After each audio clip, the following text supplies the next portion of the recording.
नमस्कार। आप देख रहे हैं वार्तिक टीवी और मैं हूं सुभाष शर्मा। आज के इस कार्यक्रम में हम कुछ ऐसे मुद्दों के ऊपर बातचीत करेंगे जिनसे इस वक्त ये लग रहा है कि इजराइल इस बार या तो पूरी तरह से अपने खिलाफ जो चलाए जा रहे चारों तरफ से जो ऑपरेशंस हैं, जो आतंक है, उसका सफाया कर देगा, या कि इस बार इजराइल चारों तरफ से एक बार वापस गिर जाएगा।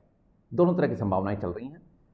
लेकिन फिलहाल स्थिति यह है कि इजराइल ने चारों तरफ ताबड़तोड़ हमले कर रखे हैं और ये जो एक उम्मा के नाम पर ये जो एक बना रखा है कि हम कौम मुसलमानों का हम वो रखेंगे, मदद करेंगे, फ़लस्तीन के जो मुस्लिम्स हैं उनकी हम साथ देंगे, लेबनान और सीरिया जैसे जो देश हैं, ईरान है, ये केवल और केवल इसीलिए सामने आए हुए हैं। लेकिन इजराइल किसी भी सूरत में, चारों तरफ से इजराइल घिरा हुआ है अभी भी। यदि हम बात करें लेबनान की, तो लेबनान के अलावा सीरिया से हमले हुए हैं। लेबनान से तो हो ही रहे थे, हिजबुल्ला हमला कर ही रहा था। हिजबुल्ला क्या, बेसिकली लेबनान की सरकार कर रही थी। लेबनान की सरकार ने आतंकियों को पाल रखा है। जैसे हमारे यहाँ पाकिस्तान कहता है नॉन स्टेट एक्टर्स हैं, वो हाल लेबनान का है। तो इस तरह का चारों तरफ से हमले में गिरा हुआ इजराइल, लेकिन किसी भी सूरत में कोई चूक नहीं हो रही है।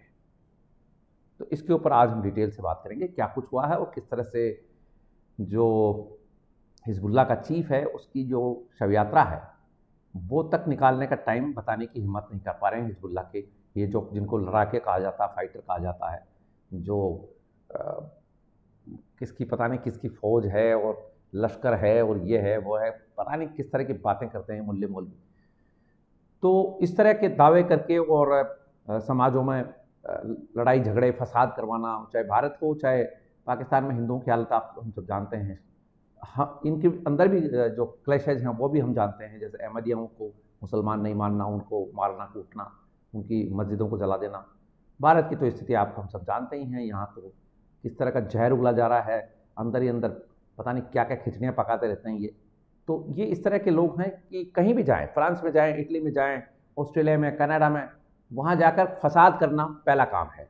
और हम उम्मा हैं, हम लश्कर हैं, उसके फलाने के ढिमकाने के ये करते रहते हैं। एक अल्लाह का नाम रहेगा, बाकी कुछ नहीं रहेगा, इस तरह की बातें करते हैं।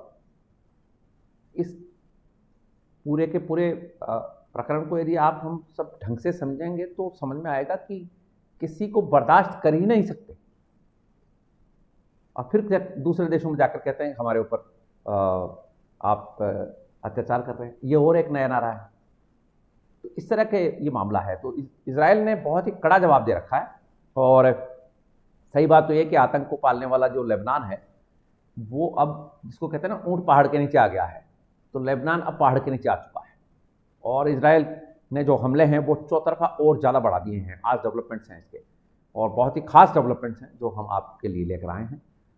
लेकिन इससे पहले एक खबर हमारे देश से जुड़ी हुई है। सदगुरु जग्गी वासुदेव को सुप्रीम कोर्ट से राहत मिल गई है। ये जो मसला है ये बड़ा पेचीदा मसला है। हमारे यहाँ धर्मगुरुओं को लेकर एक वर्ग विशेष जो है, एक वर्ग विशेष क्या, बेसिकली तो आप हम सब जानते हैं, जो सनातन को डिसमेंटल करने की जो फोर्सेज हैं वो इस तरह के काम में लगी हुई रहती हैं। कई तरह के मुकदमेबाजी सदगुरु जग्गी वासुदेव के खिलाफ चलती रहती है। उसमें वहाँ जो कम्युनिस्टों का और क्रिश्चियंस का जो गठजोड़ है वो भी है। कुछ ये भी लोग हैं जो अभी हम जिनकी बात करेंगे इजराइल के मामले में। और साथ ही कुछ हमारे जो जिनको हम आरक्षित वर्ग कहते हैं, इनको भी बहका रखा है, बरगला रखा है। लाभ ले रहे हैं हिंदू होने का, बौद्ध होने का, और सनातन की पूरी धज्जियां उड़ाने में रहते हैं। तो जग्गी वासुदेव को आज सदगुरु को रिलीफ मिल गई है। मामला यह था कि दो औरतें हैं, दोनों औरतें जगतगुरु इनके सदगुरु के आश्रम में रहती हैं। उनके पिता के थ्रू एक मुकदमा दर्ज कराया गया कि साहब मेरी जो बेटियां हैं दोनों, वो आश्रम में ले जाकर सदगुरु ने बरगला कर रख रखी हैं, जबकि सदगुरु की खुद की बेटी का विवाह हो चुका है। ये एक मामला था। इसमें बताया गया कि वहाँ और भी इस तरह की औरतें रहती हैं। तो इसमें कई तरह की अफवाहें भी उड़ी, कई तरह के सोशल मीडिया में भी बातें आई। लेकिन कर्नाटक हाई कोर्ट ने इसमें सुनवाई की और वहाँ फैक्ट रिपोर्ट मांगी थी, लेकिन सुप्रीम कोर्ट ने इस पर रोक लगा दी है। सदगुरु जग्गी वासुदेव के ऊपर कई वर्षों से एक मामला और चल रहा है कि साहब फॉरेस्ट लैंड के ऊपर कब्जा कर लिया, रेन फॉरेस्ट था वो जबकि वहां रेन फॉरेस्ट तैयार किसने किया?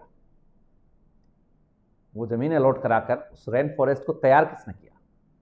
वो वृक्षारोपण किसका कराया हुआ है? तो वहां क्रिश्चियन मिशनरी जो फोर्सेज हैं बहुत प्रभावी हैं। तो ये आज की एक खबर है। और बाकी जो देश में चल रहा है वो भी जहां डॉक्टर्स की स्ट्राइक चल रही है वहां से भी कुछ खबरें ऐसी आ रही है कि दुर्गा पूजा को लेकर कई तरह का मखौल उड़ाया जा रहा है। दुर्गा मतलब आप देखो जरा, बंगाल जहां शक्ति की पूजा होती रही है सदियों से, हजारों सालों से, वहां शक्ति पूजा का मजाक उड़ाया जा रहा है। ये जो कम्युनिस्ट पहुंच गए हैं वहां पर, और ये जो गैंग है जो शाहीन बाग में भी थी, और ये जो वोक कल्चर जो कम्युनिज्म के थ्रू लाना चाह रहे हैं, खुला सब कुछ, तो वहाँ कई तरह के अश्लील कार्यक्रम, बहुत ही लुनेटिक एक्शंस जो हैं, दुर्गा पूजा का पंडाल सा बनाकर वहाँ धरना स्थल के ऊपर और वो काम किया जा रहा है। इस तरह की खबरें भी आ रही हैं। तो देश में हमारे यहाँ तो आप सब जानते हैं कि किस तरह का मामला चल पड़ा है। अब सनातन की बात करना ही एक तरह की ओल्ड फैशन बात हो जाती है, और क्रिश्चियनिटी ये नई बातें हैं। ये जो देश में चल रहा है ये अजीब सा खेल है। लेकिन बहरहाल हम बात करेंगे इजराइल को लेकर। इजराइल की तरफ से आज एक बहुत ज़बरदस्त एक्शन हुआ है, और ये एक्शन इजराइल ने सीरिया की राजधानी दमिश्क पे किया।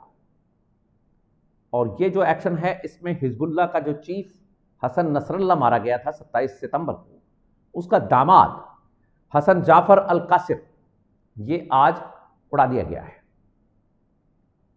वो जहां रुका हुआ था वहां उसको चिथड़ों में बदल दिया गया है। ये भी इजराइल का दुश्मन था, और दामाद तो वो था ही, लेकिन वो कमांडर भी था हिजबुल्लाह का, और सीरिया से ऑपरेट करता था। और सीरिया में जहां रशियन एयरबेस है, रशियन जो वहाँ बेसिकली सीरिया में रशियंस का भी है, ईरानियों का भी है, और अमेरिकी भी वहाँ अपना वो चलाते हैं, सैन्य अड्डे चलाते हैं। तो वहाँ रशियन सैन्य अड्डे के पास में कार्रवाई हुई है, और रशियन फोर्सेस को पता नहीं लगा, वो इंटरसेप्ट नहीं कर पाए, और इजराइल ने वहाँ एयर स्ट्राइक की और हसन नसरल्ला के दामाद को उड़ा दिया। साथ ही गाजा में आप देखिए कहाँ कहाँ लड़ाई कर रहा है इजराइल। उधर बैरूत में हमले किए हैं, बैरूत के पास में, उसके ऊपर भी आएंगे हम। लेकिन एक हमला हुआ सीरिया की राजधानी दमिश्क में, दूसरा हमला हुआ गाजा में, जहां हमास का जो कार्यवाहक पीएम था। ये बहुत इंपॉर्टेंट बात है, रवई मुस्तफ़ा को उड़ाने की बात की गई है। हालांकि कुछ मीडिया रिपोर्ट्स में यह भी बताया जा रहा है कि मुस्तफ़ा जो है वो 3 महीने पहले मारा जा चुका, लेकिन उसकी डिक्लेरेशन अब हमास वाले कर रहे हैं कि हाँ साहब वो भी मारा गया है, और वो इजरायली हमले में मारा गया था। लेकिन कुछ रिपोर्ट्स ऐसी भी हैं जिसमें ये कहा जा रहा है कि ये हाल की घटना है। तो ये हमास चीफ जो था याह्या सिनवार, जो मारा गया था, उसका राइट हैंड था। तो अब कुल मिलाकर हमास का तो पूरा का पूरा कबड़ा इजराइल ने कर दिया है, क्योंकि हमास का जो पॉलिटिकल ब्यूरो का चीफ था अल सिराज और कमांडर समी अदे भी हुरों के पास पहुंच गया है। इसको भी मार दिया, दोनों को मारा। तो हमास का लगभग सफाया हो गया। हालांकि ये एक बहुत खतरनाक बात है कि नसरल्ला के नाम से, हसन नसरल्ला के नाम से इराक में 27 सितंबर के बाद अब तक 100 बच्चों के नाम नसरल्ला निकाले गए हैं। यह है कट्टरपंथ। इराक में शिया है तो माइनॉरिटी में है, लेकिन शिया बहुत है वहाँ, और वहाँ शिया सुन्नियों का संघर्ष भी चलता है। तो इराक में जो शिया रहते हैं वो नसरल्ला को, आप देखिए किस तरह की उम्मा है ये, और किस तरह का गठजोड़ है इनमें, बियॉन्ड कंट्रीज। हम कहाँ खड़े हैं? हम खड़े हैं, बांग्लादेश से क्रिकेटर आते हैं और हम स्वागत करते हैं, क्योंकि हम सेकुलर हैं। बांग्लादेश में हिंदुओं को किस तरह से तंग किया गया, किस तरह से उनकी संपत्तियां लूटी जा रही हैं, उनके घरों के ऊपर कब्जे किए जा रहे हैं, बलात्कार हो रहे हैं हिंदू लड़कियों के साथ, औरतों के साथ में, और हिंदुओं को मारा जा रहा है, पीटा जा रहा है, धार्मिक स्थल हमारे खराब किए जा रहे हैं। और कितनी बड़ी आबादी हिंदुओं की थी, अब घटकर बांग्लादेश में कहाँ आ गए। पाकिस्तान में किस तरह से हिंदुओं के ऊपर अत्याचार हो रहा है, लेकिन पाकिस्तानी नेता वगैरह आते रहते हैं और नेताओं से बातचीत होती रहती है और हंसी मजाक चलती रहती है। चूंकि हम एक नहीं हैं, हमारा कोई एक दृष्टिकोण नहीं है। भारत सेकुलर देश है, अब हिंदुओं की पिटाई करते रहो, वो वहां के नागरिक हैं। लेकिन यहां पर देखिए आप जरा, नसरल्ला मारा गया लेबनान में, नाम रखे जा रहे हैं इराक में, यह स्थिति है। लेकिन अब इंटरेस्टिंग बात यह है कि नसरल्ला की मौत हो गई 27 सितंबर को, आज है 3 अक्टूबर। अभी तक नसरल्ला को सुपुर्दे खाक नहीं किया जा सका है, यानी कि उसका बरियल नहीं किया जा सका है। बरियल की कोई तारीख, डेट वगैरह नहीं बताई जा रही है, क्योंकि डर यह है, खौफ यह है कि इजराइल कहीं वापस उसके ऊपर, क्योंकि उसमें हिजबुल्लाह के लोग रहेंगे, उसमें इनके सपोर्टर भी रहेंगे, क्योंकि हसन नसरल्ला के साथ में ईरान का एक सेना कमांडर भी मारा गया 27 सितंबर को। उसकी बेटी के अलावा जो उसके साथ में था, ईरान का सेना का कमांडर आया हुआ था वहां, वो मारा गया था। क्योंकि ईरानी सुप्रीम लीडर खमेनेई ने नसरल्ला को मैसेंजर के थ्रू ये कहा था कि तुम लेबनान से भाग जाओ और मेरे आदमी के साथ चल ईरान आ जाओ, छुप जाओ, मतलब क्योंकि तुम्हारी मौत हो सकती है, तुम्हारे ऊपर हमला होगा। तो ईरानी सेना का कमांडर भी मारा गया था। लेकिन अब ये जो बरियल का काम है, ये बरियल का काम नहीं किया जा रहा है, क्योंकि डर ये लग रहा है कि कहीं ईरान बम न गिरा दे। तो समय, तारीख कुछ नहीं बताया जा रहा है। यह होता है खौफ, इसको कहते हैं जज्बा। ये इजराइल का जज्बा है। तो इसके साथ ही आप देखिए जरा, इजराइल ने हमास के ऊपर इधर गाजा में हमला किया, साथ ही एक एयर स्ट्राइक लेबनान में और की है। इसमें हिजबुल्लाह के 15 आतंकियों को इजराइल ने उड़ा दिया है। अब बात कर ले थोड़ी सी इस बारे में, जो डेवलपमेंट्स हैं, पॉलिटिकल डेवलपमेंट, डिप्लोमेटिक डेवलपमेंट्स हैं, वो क्या है। ये तो अब तक हमने बताया कि इजराइल ने नाक में दम कर दिया है इनके, और लेबनान की जो सरकार है उसने ये भी कह दिया है कि हिजबुल्लाह का जो चीफ था हसन नसरल्ला, वो शांति वार्ता करना चाहता था, सीज फायर में इंटरेस्टेड था, लेकिन इजराइल ने नहीं माना और जो कुछ हुआ वो सामने है। ये लेबनान का सरकारी बयान है। यानी आप आतंकियों को रखोगे भी, जैसे पाकिस्तान करता है कि साहब आतंकियों से हमारी बातचीत चल रही है, तो लेबनान में सरकार फिर क्या कर रही थी। लेकिन अब ऊंट पहाड़ के नीचे आया ना, तो ऊंट पहाड़ के नीचे आया जब ये बात कर रही है। ईरान की स्थिति अब ये है, अब ये पॉलिटिकल डेवलपमेंट ये है कि ईरान के राष्ट्रपति मसूद पज़ेश्कियान कतर पहुंचे हैं। कतर के बारे में आप हम सब जानते हैं, कतर एक कट्टरपंथी देश है, छोटा सा है, कतराई है, लेकिन कट्टरपंथ में सबसे आगे है। वर्ल्ड में टेररिज्म में पेट्रो डॉलर का काम यही करता है। इसके साथ और भी देश हैं, लेकिन ये भी उनमें शामिल है। पूरी धरती पर काफिरों को मारकर इस्लाम की निजामत लाना, इस्लाम को फैलाना, ये इनका धंधा है। तेल का पैसा आता है, तेल के पैसे को आतंक के लिए फूंकते हैं। और कहना इनका यह है कि जब तेल नहीं था तभी तो हम कच्चे घरों में रहते थे, गारों में रहते थे, और रह लेंगे, ऊँटों पे चलते थे अब। लेकिन हमें इस्लाम को फैलाना है, जजिया लेना है इन सब काफिरों से, इनकी बहु बेटियों को उठाना है। तो कतर इस काम में आगे रहता है, आतंक फैलाने में। आतंकियों को जितना सपोर्ट कतर करता है पाकिस्तान में बैठे हुए हों, चाहे वो अफ्रीका के देशों में हो। अब मसूद पज़ेश्कियान पहुंच गए कतर, अब वहां क्या बातचीत होंगी ये आने वाले समय में हम आपको अपडेट देते रहेंगे। लेकिन लगता ऐसा है कि इस इजराइल और आतंक की जंग के बीच में अब कुछ ना कुछ ये लोग नया भी काम कर सकते हैं। हालांकि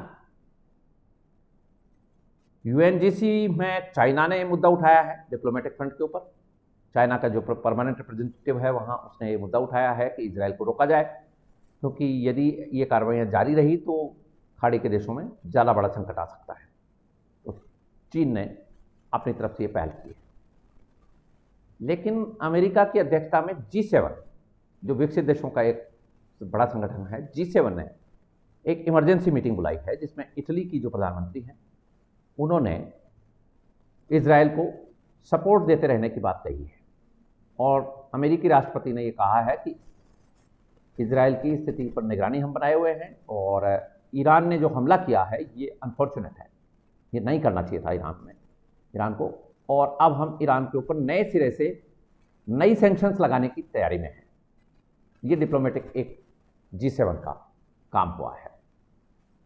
यूएन की जहां तक स्थिति है, यूएन में जो सेक्रेटरी जनरल है एंटनी गुटरेस जो हैं, वो बेसिकली पिछले काफ़ी टाइम से हम देख रहे हैं कि वो चाइना और इन इस्लामिक कंट्रीज़ के फेवर में ज़्यादा रहते हैं। इजराइल के प्रति उनकी सिंपैथी नहीं है। इजराइल ने उनके आने पर, यानी इजराइल की सरकार ने एंटनी गुटरेस के इजराइल प्रवेश के ऊपर प्रतिबंध लगा रखा है, अभी लगाया कल। वो इसीलिए लगाया कि ईरान ने जब हमला किया तब एंटनी गुटरेस के मुंह से चूं तक नहीं निकली, और जब इजराइल ने हिजबुल्लाह के ऊपर हमला किया उसमें एंटनी गुटरेस आग बबूला हो गए, इजराइल को तलब कर लिया। तो ये स्थिति चल रही है। अब इसमें जो आगे के डेवलपमेंट हैं वो ये होने वाले होंगे कि अमेरिका ये कोशिश कर रहा है कि इजराइल ईरान के ऊपर यदि हमला, जो कि तय हो गया है कि इजराइल अब छोड़ेगा तो नहीं, क्योंकि मसूद पशेकियान जो कतर में बैठे हैं उनको भी डर है। वो कतर से क्या मदद लेने गए हैं ये आगे आने वाले दिनों में पता लगेगा, लेकिन डर है उनको कि अब इजराइल हमला तो करेगा। और वहाँ कतर में बैठे हुए पशेकियान ने कहा है कि हम, इजराइल ने यदि हमला किया तो हम उसका करारा जवाब देंगे, तो हमला तो होगा। अमेरिका इसमें ये कोशिश कर रहा है कि इजराइल ईरान के जो न्यूक्लियर एसेट्स है, न्यूक्लियर जो परमाणु जो ठिकाने हैं, परमाणु हथियार जहाँ रखते हैं, वहाँ अटैक ना करे। ये बीच का नेगोशिएशन चल रहा है। मीडिया रिपोर्ट्स में यह भी बताया जा रहा है कि मसूद पशेकियान कतर इसीलिए पहुंचे हैं कि क्योंकि कतर के जो रिलेशंस हैं वो अमेरिका से और यूरोपीय देशों से काफ़ी अच्छे हैं। मध्यस्थता करता है कतर अमेरिका की और यूरोपीय देशों की, खाड़ी के देशों में मध्यस्थता करने का काम करता है, जैसे सऊदी अरब करता है। तो कतर, अब आप हम सब जानते हैं कि जो अफगानिस्तान में अमेरिका की जो प्रॉब्लम चल रही थी उसमें भी कतर ने आगे बढ़कर मध्यस्थता की है। वो कॉन्फिडेंट वाला जो मामला है ना, वो है, अमेरिका भी उस पर कॉन्फिडेंस करता, विश्वास करता है, और यूरोपीय देश भी ये मानते हैं कि कतर मध्यस्थता कर लेगा। तो पशेकियान को वहाँ पहुँचाया गया है कि भाई कतर से थोड़ी पहल करवाओ कि वो अमेरिका और यूरोपीय देशों को बैठाए और इजराइल को रोके, जिससे ये हमला ना हो। अमेरिका इस प्रयास में है कि परमाणु ठिकानों के ऊपर इजराइल हमला न करे, लेकिन अमेरिका का कहना है कि इजराइल के ऊपर जो हमला हुआ है वो गलत हमला था, इजराइल को हम नहीं रोकेंगे हमला करने से, बस इतनी कोशिश है कि वो परमाणु ठिकानों को बख्श दें। ये स्थितियां चल रही हैं। अब आप देखें जरा, एक छोटा सा देश, छोटी सी कम्युनिटी, पूरे विश्व में 1 करोड़ से कम यहूदी बच गए हैं, लेकिन जज्बा देखिए आप, पूरी तरह से ताल ठोक रखी है, इनकी नाक में दम कर रखा है, जबकि इनके पास तो तेल के भंडार हैं, उसके पास दिमाग है, वो बुद्धि कौशल से काम करते हैं और अपनी जीत दर्ज कराते जा रहे हैं लगातार। और हम पहले भी हमारे कार्यक्रमों में कह चुके हैं कि यदि इस बार खाड़ी के देश डायरेक्ट कॉन्फ्लिक्ट में उलझ गए, अभी तो क्या है, ये जो फ्रिंज आउटफिट्स हैं, हिजबुल्लाह, हमास टाइप के, हुती जो रिबेलियन जिनको कहते हैं, ये फ्रिंज आउटफिट्स हैं, सरकार डायरेक्ट कन्फ्रंटेशन में नहीं आई है। अब कल जो बैरूत में जो हमला हुआ है, उस हमले के बाद लेबनान की सरकार क्या रिएक्ट करती है, अभी तक कोई रिएक्शन नहीं दिया है, अदरवाइज लेबनान की तरफ से अटैक हो सकते थे ना, गवर्नमेंट की तरफ से कोई अटैक नहीं हो रहा है, हिजबुल्लाह की तरफ से अटैक बताए जा रहे हैं। जैसे पाकिस्तान बताता है कि साहब भारत में नॉन स्टेट, हमारे जो नॉन स्टेट एक्टर्स हैं वो आके काम करते हैं, आतंक फैलाते हैं, हम नहीं करते। तो लेबनान भी करा तो उन्हीं से रहा है, लेकिन डायरेक्ट जिसको कहते हैं nation state to nation state front नहीं खुला है, ना सीरिया की तरफ से खुला है, ईरान की तरफ से खुला है, लेकिन ईरान दूर है और वो एक दिन हमला करके रह गया। उसने कहा हमने नसरल्लाह की मौत का बदला ले लिया है, हो गया पटाख से। लेकिन यदि इस बार गलती से पहले की तरह ये मिलकर इजराइल के ऊपर अटैक कर दिया इन्होंने यदि, तो इजराइल का नक्शा जो है वो आपको 4 गुना मिलेगा, ये तय बात है, क्योंकि वो अपनी बाउंड्रीज बढ़ा लेगा, वो लेबनान को पूरी तरह खा जाएगा, ये सीरिया का बहुत सारा पार्ट खा जाएगा। ये जो पैलेस्टाइन पैलेस्टाइन चिल्लाते हैं लोग, ये बचेगा नहीं कोई नाम का। और ख़ास बात ये है कि ये जितने भी रिफ्यूजी बनकर इधर उधर के देशों में जाना चाहते हैं, जो गाजा पट्टी में रहते हैं लोग, उनको कोई भी मुसलमान देश लेने के लिए तैयार नहीं है। पैलेस्टाइन सीरिया की जो बॉर्डर है वो इतनी टाइट बॉर्डर है कि परिंदा भी पैर नहीं मार सकता है, क्योंकि उनको ये पता है कि यदि ये आए तो पूरी दुनिया में जिस तरह से फटरे घूमते हैं, ये हमारे यहाँ आकर भी फटेंगे, इसलिए कोई नहीं लेता इनको। तो इस तरह का ये एक सीन बना हुआ है। देखने वाली बात ये रहेगी कि आगे आने वाले दिनों में यदि ये किसी भी तरह से मान लीजिए वॉर एस्केलेट हो जाता है, तो इजराइल को इसमें फायदा ही होगा। इजराइल हारने वाला नहीं है। इजराइल की डिफेंस की स्थिति यह है कि ये वहाँ एक देखो एक छोटा पटाखा भी नहीं फोड़ पाए अभी तक, सारा का सारा डिफेंस ने उनके इजरायली डिफेंस ने कवर कर लिया, घाटे में यही रहे हैं।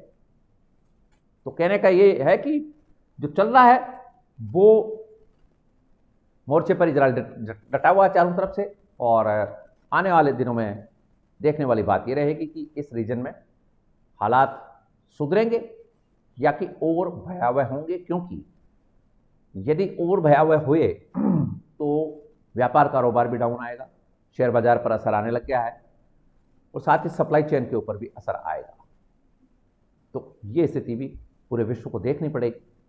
लेकिन इजराइल अब किसी भी तरह के प्रेशर में आने से इनकार कर चुका है। उसने ईरान वाले मामले में अब साफ कह दिया है कि हम बदला जरूर लेंगे। तो ये जज्बे की बात है इजराइल की। ये था आज का कार्यक्रम, आपने हमें ज्वाइन किया, इसके लिए आपका धन्यवाद। नमस्कार।